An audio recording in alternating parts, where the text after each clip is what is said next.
We now go to David Simmons.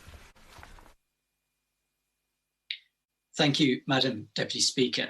The substance of the bill before the House today is access to justice and the welfare and our wider responsibilities in the context of the Military Covenant. And in supporting this bill, I would like to draw the House's attention to the excellent work of some local authorities in supporting our service personnel and our veterans, including the many who reside in Ruislip, Northwood and Pinner as a consequence of the numerous nearby military bases, including HMS Northwood, RAF Northolt, and some of the historic ones in the area. I very much commend the Honourable Member for Bracknell Forest for the work that he has done. I know he was a resident of my constituency during his army career. And I'm sure that, like me, he would commend the work of the London Borough of Hillingdon, led by our Armed Forces champion, Councillor Sir Ray Puddifoot. For many service personnel, access to housing and ensuring school places for their children can be a challenge. And Hillingdon has, through its approach to the Military Covenant, sought to make this as straightforward as possible.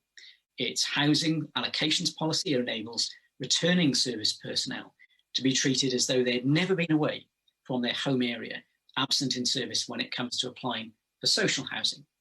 And targeted support has enabled a Gurkha community to settle and play a fantastic part in the life of the local area.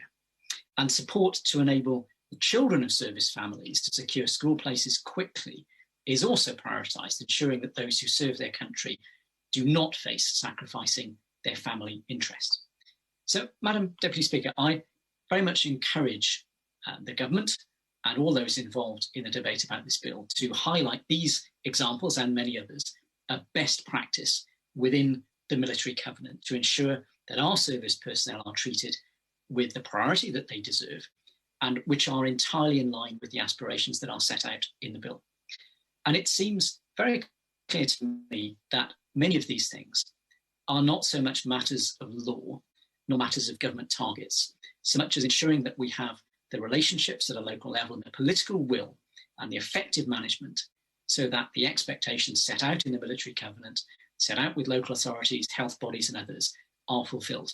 And I strongly encourage the government in supporting this bill to publicise the work of the best as an example that others may aspire to ensure that we all fulfil our obligations.